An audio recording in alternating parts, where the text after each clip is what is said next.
ಹೇಗಿದ್ದೀರಾ? ಆರಾಮಾಗಿದ್ದೀರಾ ಅಂತ ಅಂದ್ಕೊಳ್ತೀನಿ. ಫ್ರೆಂಡ್ಸ್, ಇವತ್ತು ಥರ್ಸ್‌ಡೇ. ಆ್ಯಕ್ಚುಲಿ ನಾನು ಮಾರ್ನಿಂಗಿಂದ ವ್ಲಾಗ್ನ ಸ್ಟಾರ್ಟ್ ಮಾಡ್ತಾ ಇದ್ದೀನಿ. ಇವತ್ತು ಚರಿತ್ಗೆ ವ್ಯಾಕ್ಸಿನ್ ಹಾಕ್ಸೋದಿತ್ತು, ಮರ್ತಾ ಹೋಗ್ಬಿಟ್ಟಿದ್ದೆ. ಸೊ ಇವಾಗ ಮಲಗಿದ್ದಾನೆ, ಅವನನ್ನ ಎಬ್ಬಿಸ್ಕೊಂಡು ರೆಡಿ ಮಾಡಿಕೊಂಡು ಇವಾಗ ವ್ಯಾಕ್ಸಿನ್ ಹಾಕ್ಸೋಕ್ಕೆ ಕರ್ಕೊಂಡು ಹೋಗಬೇಕು. ಆ್ಯಕ್ಚುಲಿ 9th ಮಂತದ್ದು ವ್ಯಾಕ್ಸಿನ್ ಇದ್ದಿದ್ದು, ಆಲ್ರೆಡಿ 10th ಮಂತ್ ಕಂಪ್ಲೀಟ್ ಆಯಿತು. ಹೀಗೇನೆ ಏನೇನೋ ಕೆಲಸ ಇದೆ ಅಂತ ಹಾಕ್ಸಿರ್ಲಿಲ್ಲ.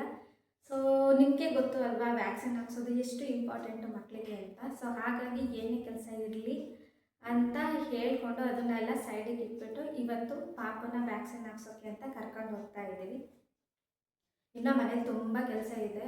ಸೊ ಬಂದುಬಿಟ್ಟು ಮಾಡೋಣ ಅಂತ ಅಂದ್ಕೊಂಡಿದ್ದೀನಿ. ಅವನು ಮಾಡೋದಕ್ಕೆ ಬಿಡ್ತಾನೋ ಇಲ್ವೋ ಗೊತ್ತಿಲ್ಲ, ನೋಡೋಣ ಏನಾಗುತ್ತೆ ಅಂತ. ಸೊ ಇವಾಗ ರೆಡಿ ಮಾಡಿಸ್ಕೊಂಡು ಕರ್ಕೊಂಡು ಹೋಗ್ಬೇಕು.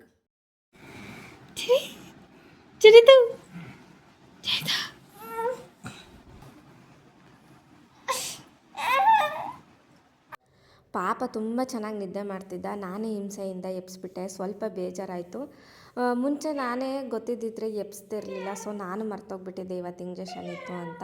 ಹಾಗಾಗಿ ಎಬ್ಸ್ದೆ. ಸೊ ಸ್ವಲ್ಪ ಕಿರಿಕಿರಿ ಮಾಡ್ತಿದ್ದ. ಆಮೇಲೆ ಇಂಜೆಕ್ಷನ್ ಮಾಡಿಸಿದ್ಮೇಲೆ ಜ್ವರ ಬಂದರೆ ಮತ್ತೆ ಸ್ನಾನ ಮಾಡಿಸೋದೆಲ್ಲ ಇರಲ್ಲ. ಸೊ ಹಾಗಾಗಿನೇ ಇವತ್ತು ಸ್ನಾನ ಮಾಡಿಸ್ತಿದ್ದೀನಿ. 1-2 ಡೇಸ್ ಮಾಡಿಸೋದಿರಲ್ಲ ಅಂತ ಅಂದ್ಕೊಂಡು ಸ್ನಾನ ಎಲ್ಲ ಇವತ್ತೇ ಮಾಡಿಸ್ಕೊಂಡು ರೆಡಿ ಮಾಡಿಸ್ಕೊಂಡು ಕರ್ಕೊಂಡು ಹೋಗ್ತಿದ್ದೀನಿ. ಹಾಗೆ ಮೀಶೋದಲ್ಲಿ 2 ಪ್ಯಾಂಟ್ ಬುಕ್ ಮಾಡ್ಕೊಂಡಿದ್ದೆ. ಅದು ಇವತ್ತು ಬಂದಿದೆ. ಕಾಟನ್ ಪ್ಯಾಂಟು ಡೈಲಿ ಯೂಸ್ಗೆ ಅಂತ ಮಾಡ್ಕೊಂಡಿದ್ದು. ಇದು 2ರಿಂದ 255 ಏನೋ ಆಯಿತು. ಕ್ವಾಲಿಟಿ ಮಾತ್ರ ತುಂಬ ಚೆನ್ನಾಗಿದೆ. ಸೊ ಅದಕ್ಕೆ ನಿಮಗೂ ತೋರಿಸೋಣ ಅಂತ ಅಂದ್ಕೊಂಡೆ. ಇಲ್ಲಿ ನೋಡಿ, ಈ ಥರ ಇದೆ. ಇದು ಬ್ಲ್ಯಾಕ್ ಒಂದು ಮತ್ತು ಈ ಥರ ಒಂದು 2ರಿಂದ ಬರೀ 255 ಅಷ್ಟೇ. ಕ್ಲಾತ್ ಮಾತ್ರ ತುಂಬ ಚೆನ್ನಾಗಿದೆ, ಕಾಟನ್ನಲ್ಲಿದೆ. ನೀವು ತೊಗೋಬೋದು ಆರಾಮಾಗಿ. ಸಖತ್ತಾಗಿದೆ ಮಾತ್ರ ಕ್ವಾಲಿಟಿ. ಬೇಕಿದ್ದರೆ ಲಿಂಕು ಡಿಸ್ಕ್ರಿಪ್ಷನಲ್ಲಿ ಹಾಕಿರ್ತೀನಿ, ತೊಗೊಳ್ಳಿ ಬೇಕಿದ್ದರೆ. ಕ್ವಾಲಿಟಿ ಮಾತ್ರ ತುಂಬ ಚೆನ್ನಾಗಿದೆ.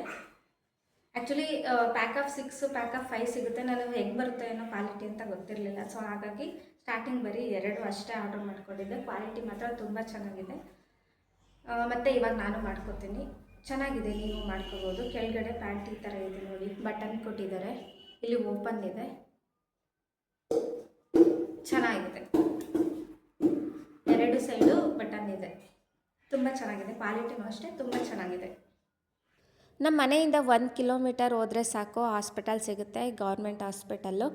ಆಲ್ರೆಡಿ ಮನೆಯಲ್ಲೇ ಟೈಮ್ ಆಗೋಗಿತ್ತು. ಹೋಗೋಷ್ಟೊಳಗಡೆ ಎಲ್ಲಿ ನರ್ಸು ಊಟಕ್ಕೋ ಇಲ್ಲ ಮನೆಗೋ ಹೋಗಿರ್ತಾರೆ ಅಂತ ಅಂದ್ಕೊಂಡ್ಬಿಟ್ಟೆ. Thank god ಹೋಗಿರಲಿಲ್ಲ. ಇನ್ನೂ ಒಂದು 4 ಮಕ್ಕಳು ಇದ್ದರು. ಸೊ ಹಾಗಾಗಿ ಇನ್ನೂ ನರ್ಸಿದ್ರು. ಇವಾಗ ಮುಂಚೆ ಥರ ಅಲ್ಲ, ಮೊಬೈಲಲ್ಲೇ ರೆಕಾರ್ಡ್ ಮಾಡ್ಕೊತಾರೆ ಇಂಜೆಕ್ಷನ್ ಮಾಡಿಸಿದ ಡೇಟು ಎಲ್ಲ. ಸೊ ಹಾಗಾಗಿ ಆಶಾ ವರ್ಕರ್ ಹತ್ರ ಬುಕ್ಕಲ್ಲಿ ಫಸ್ಟು ಎಂಟ್ರಿ ಮಾಡಿಸಿ, ಆಮೇಲೆ ಫೋನಲ್ಲಿ ಎಂಟ್ರಿ ಮಾಡಿಸಿ ಇಂಜೆಕ್ಷನ್ ಮಾಡಿಸ್ಕೊಂಡು ಮನೆಗೆ ಬಂದ್ವಿ. ಇವಾಗಿಲ್ಲೆಲ್ಲ ಎಷ್ಟು ಬಿಸಿಲಿದೆ ಅಂದರೆ ಇಷ್ಟು ಹತ್ರ ಹೋಗಿ ಬರೋದಕ್ಕೂ ತುಂಬ ಸುಸ್ತಾಗಿತ್ತು. ನಾವು ಬಂದ್ವಿ ಅಷ್ಟರಲ್ಲಿ ನಮ್ಮ ಹೇಮಲ್ಲೂ ಸಹ ಬಂದುಬಿಟ್ಟ ಸ್ಕೂಲಿಂದ. ಜಸ್ಟ್ ಇಂಜೆಕ್ಷನ್ ಮಾಡಿಸ್ಕೊಂಡು ಬಂದ್ವಿ ಇವಾಗ ಮನೆಗೆ. ಒಂದು ಸ್ವಲ್ಪ ಹತ್ತ ಅಷ್ಟೇ, ಜಾಸ್ತಿ ಏನು ಅಳಕ್ಕೆ ಹೋಗಲಿಲ್ಲ. ಬಟ್ ನೋಡಬೇಕು ಇನ್ಮೇಲೆ ಹೇಗೆ ಹಿಂಸೆ ಕೊಡ್ತಾನೆ ಅಂತ.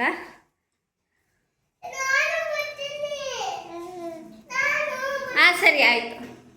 ಆ್ಯಕ್ಚುಲಿ ಹೇಮಲ್ಗೆ ಗೊತ್ತಿರಲಿಲ್ಲ, ಅವನು ಹೋಗ್ತೀವಿ ಇಂಜೆಕ್ಷನ್ ಮಾಡಿಸ್ಕೊಡ್ತೀವಿ ಅಂತ. ಸೊ ಅದಕ್ಕೆ ನಾನು ಬರ್ತೀನಿ ಅಂತ ಅಂತಿದ್ದೀನಿ. ನೀಟಾಗಿ ಇರಬೇಕಲ್ವಾ ಬ್ಯಾಗು? ಹಾಂ, ನೀಟಾಗಿ ಇಡಬೇಕಲ್ವಾ ಬ್ಯಾಗು? ಯಾಕೆ ಇಡಲ್ಲ? ಇವಾಗಂತೂ ಎಲ್ಲ ಕಡೆ ತುಂಬ ಧೂಳು, ಹಾಗೆಯೇ ತುಂಬ ಬಿಸಿಲಿದೆ. ಎಲ್ಲರೂ ಬಿಸಿಲಲ್ಲಿ ಓಡಾಡ್ತಾನೆ ಇರ್ತೀವಿ. ಸೊ ಮುಖನೂ ಅಷ್ಟೇ ಫುಲ್ಲು ಟ್ಯಾನ್ ಆಗೋಗ್ಬಿಡುತ್ತೆ. ನಂದಂತೂ ಅಂಗಡಿ ಮನೆ ಅಂತ ಅಂದ್ಕೊಂಡು ಓಡಾಡಿಕೊಂಡು ಫೇಸ್ ಎಲ್ಲ ಫುಲ್ಲು ಟ್ಯಾನ್ ಆಗೋಗ್ಬಿಟ್ಟಿತ್ತು. ಹಾಗೆಯೇ ತುಂಬ ಧೂಳು, ಹಾಗೆಯೇ ಪಿಂಪಲ್ಲು ಸ್ಟಾರ್ಟ್ ಆಗ್ತಿತ್ತು. ಸೊ ಹಾಗಾಗಿನೇ ನಾನು ಒಂದು ಸಿಂಪಲ್ಲಾಗಿರೋ ಫೇಸ್ ಪ್ಯಾಕ್ನ ಮನೆಯಲ್ಲೇ ಮಾಡ್ಕೊಳ್ತಿದ್ದೀನಿ. ಇದನ್ನು ಮಾಡೋದಕ್ಕೆ ನಾನು ಒಂದು ಬೌಲ್ಗೆ ಒಂದು ಸ್ವಲ್ಪ ಅಕ್ಕಿನ ನೀಟಾಗಿ 3ರಿಂದ 4 ಸಲ ವಾಶ್ ಮಾಡಿಬಿಟ್ಟು ನೆನೆಗಾಕ್ಬಿಟ್ಟು ಹೋಗಿದ್ದೆ. ಇಂಜೆಕ್ಷನ್ ಮಾಡಿಸೋದಕ್ಕೆ ಅಂತ. ಸೊ ಬಂದ ಮೇಲೆ ನೀರನ್ನ ಸೋಸ್ದೇ ಆ ನೀರಿನ ಸಮೇತನೇ ಮಿಕ್ಸಿ ಜಾರ್ಗೆ ಹಾಕ್ಕೊಂಡು ನೀಟಾಗಿ ಪೇಸ್ಟ್ ಮಾಡಿಕೊಂಡೆ. ಅದಾದಮೇಲೆ ಅದನ್ನು ಒಂದು ಪಾತ್ರೆಗೆ ಶೋಧಿಸ್ಕೊಂಡೆ.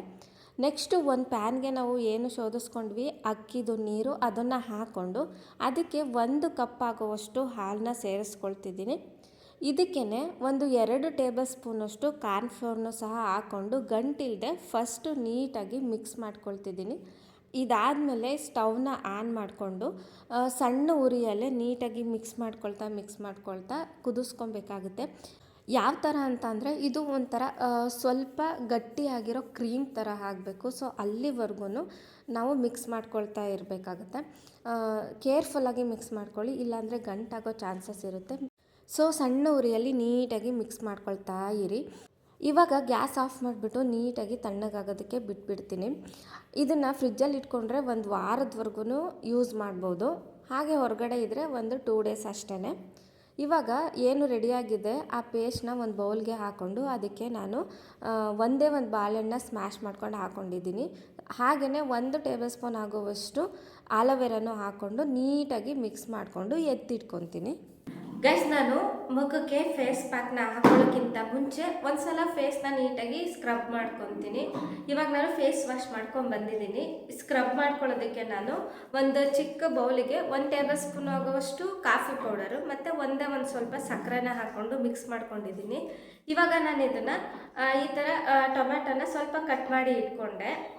ಇವಾಗ ಇದರಲ್ಲಿ ನಾನು ಏನು ಮಿಕ್ಸ್ ಮಾಡ್ಕೊಂಡಿದ್ದೀನಲ್ವ ಆ ಕಾಫಿ ಪೌಡರು ಸಕ್ಕರೆ ಅದನ್ನು ತಗೊಂಡು ನಾನೀಗ ಫೇಸಿಗೆ ನೀಟಾಗಿ ಸ್ಕ್ರಬ್ ಮಾಡ್ಕೊತೀನಿ. ಒಂದು 2 ಮಿನಿಟ್ಸ್ ಈ ಥರ ನೀಟಾಗಿ ಸ್ಕ್ರಬ್ ಮಾಡ್ಕೊಳ್ಳಿ.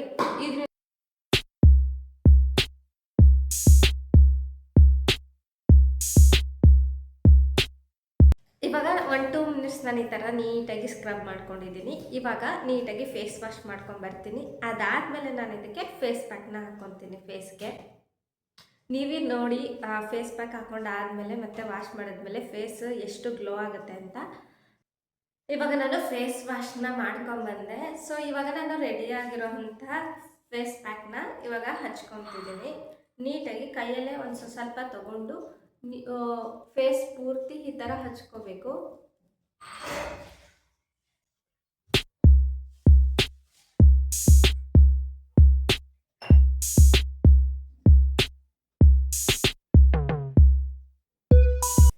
ನೋಡಿ, ಇವಾಗ ನಾನು ಕಂಪ್ಲೀಟಾಗಿ ಫೇಸ್ಗೆಲ್ಲ ಫೇಸ್ ಪ್ಯಾಕ್ನ ಹಚ್ಕೊಂಡಿದ್ದೀನಿ.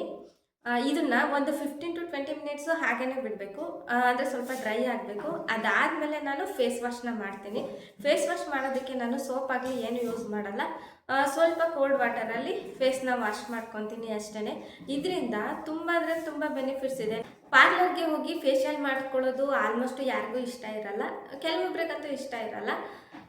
ಸೊ ಅಂಥವ್ರಿಗೆ ಇದು ಯೂಸ್ ಆಗುತ್ತೆ. ಮನೆಯಲ್ಲೇ ಈ ಥರ ಫೇಸ್ ಪ್ಯಾಕ್ನ ಹಾಕೋದ್ರಿಂದ ಅಷ್ಟು ಗ್ಲೋ ಬರಲಿಲ್ಲ ಅಂದ್ರೂ ಗ್ಲೋ ಅಂತ ಬರುತ್ತೆ, ನ್ಯಾಚುರಲ್ ಆಗಿ ಗ್ಲೋ ಬರುತ್ತೆ.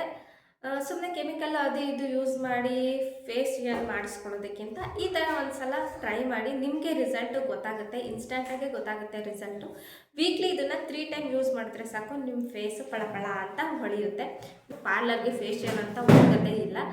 ಸೊ ಈ ಥರ ಮನೆಯಲ್ಲೇ ನಾವು ಮಾಡಿರೋ ರೆಮಿಡಿನೇ ಯೂಸ್ ಮಾಡಿಕೊಂಡು ಈ ಫೇಸ್ ಪ್ಯಾಕ್ ಎಲ್ಲ ಮಾಡ್ಕೊಳ್ಳೋದ್ರಿಂದ ನಾವು ಇನ್ಸ್ಟೆಂಟಾಗಿ ಫೇಸ್ ಗ್ಲೋನ ಮನೆಯಲ್ಲೇ ಮಾಡ್ಕೊಬೋದು.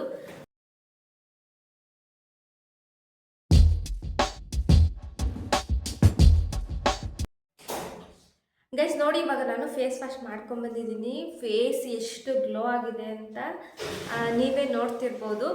ಸೊ ನಾವು ಆಲ್ಮೋಸ್ಟ್ ಯೂಶ್ವಲಿ ಪಾರ್ಲರಿಗೆ ಹೋಗಿ ಫೇಶಿಯಲ್ ಎಲ್ಲ ಮಾಡಿಸ್ಕೊತೀವಿ. ಕೆಲವೊಬ್ರಿಗೆ ಅದು ಇಷ್ಟನೇ ಇರಲ್ಲ, ನನಗೂ ಪರ್ಸ್ನಲಿ ಅದು ಇಷ್ಟ ಆಗಲ್ಲ. ಯಾಕಪ್ಪ ಯಾಕೆ ಬೇಕು, ಅಷ್ಟು ದುಡ್ಡು ಆಗುತ್ತೆ. ದುಡ್ಡು ಅನ್ನೋದಕ್ಕಿಂತ ಮೇಯ್ನು ಹೇಗೋ ಏನು ಅಂತ ಭಯ ಇರುತ್ತೆ ಮನಸ್ಸಲ್ಲಿ. ನಾನು ಇದುವರೆಗೂ 2 ಸಲ ನಾನು ಫೇಶಿಯಲ್ ಮಾಡಿಸಿರೋದು ಪಾರ್ಲರ್ಗೆ ಹೋಗಿ. ಅದು ಒಂದು ಮದುವೆಯಲ್ಲಿ ಮತ್ತು ನನ್ನ ಮದುವೆಯಲ್ಲಿ ಮತ್ತು ಇನ್ನೊಂದು ಸಲ ಯಾವಾಗಲೂ ಮಾಡಿಸಿದ್ದೆ ಅಷ್ಟೇ. ಅದನ್ನು ಬಿಟ್ಟರೆ ನಾನು ಯಾವಾಗಲೂ ಮಾಡಿಸಿಲ್ಲ. ಒಂದು 2-3 ಸಲ ಮಾಡಿಸಿರ್ಬೋದು ಅಷ್ಟೇ. ಸೊ ಆಲ್ಮೋಸ್ಟು ನಾನು ಮನೆಯಲ್ಲೇ ಈ ಥರ ರೆಮಿಡಿಗಳನ್ನ ಮಾಡಿಕೊಂಡು ಟ್ರೈ ಮಾಡ್ತೀನಿ. ಇದರಿಂದ ಯಾವುದೇ ಸೈಡ್ ಎಫೆಕ್ಟ್ ಆಗಲ್ಲ, ಯಾಕೆಂದರೆ ನಾವು ಯೂಸ್ ಮಾಡಿರೋದು ಎಲ್ಲನೂ ನಮ್ಮ ಮನೆಯಲ್ಲೇ ಸಿಗೋದೆ. ಅದು ನ್ಯಾಚುರಲಾಗಿ ಇಂಗ್ರೀಡಿಯೆಂಟ್ಸ್ನೇ ಯೂಸ್ ಮಾಡಿರೋದು. ಸೊ ಹಾಗಾಗಿ ಯಾರು ಭಯ ಪಡೋದೇ ಬೇಕಾಗಿಲ್ಲ. ಇನ್ಸ್ಟಂಟ್ ಗ್ಲೋ ಬೇಕಾ, ಏನಾದರೂ ಫಂಕ್ಷನ್ ಇದೆಯಾ ನಾಳೆ, ಇವತ್ತು ನೀವು ಈ ರೆಮಿಡಿನ ಯೂಸ್ ಮಾಡ್ಬೋದು. ಸಿಂಪಲ್ಲಾಗಿ ಈಸಿಯಾಗಿ ಗ್ಲೋನ ಪಡ್ಕೊಬೋದು.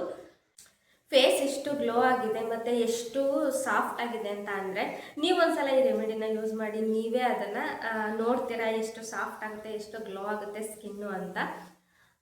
ಇದೇ ಥರ ಇನ್ನೂ ಹೆಚ್ಚಿನ ಬ್ಯೂಟಿ ಬಗ್ಗೆ ರೆಮಿಡಿಗಳು ಬೇಕು, ಬ್ಯೂಟಿ ಟಿಪ್ಸ್ಗಳು ಬೇಕು ಅಂತ ಅಂದರೆ ನಮ್ಮ ಚಾನಲ್ನ ಸಬ್ಸ್ಕ್ರೈಬ್ ಮಾಡ್ಕೊಳ್ಳೋದು ಮಾತ್ರ ಮರಿಬೇಡಿ. ಬೆಲ್ ಐಕನ್ನ ಕ್ಲಿಕ್ ಮಾಡ್ಕೊಳ್ಳಿ. ಹಾಗೆಯೇ ನಾನು ಯಾವುದೇ ಹೊಸ ವಿಡಿಯೋ ಹಾಕಿದ್ರೂ ನಿಮಗೆ ಫಸ್ಟ್ ನೋಟಿಫಿಕೇಷನ್ ಬರುತ್ತೆ. ಪ್ಲೀಸ್ ನಮ್ಮ ಚಾನಲ್ನ ಸಪೋರ್ಟ್ ಮಾಡಿ.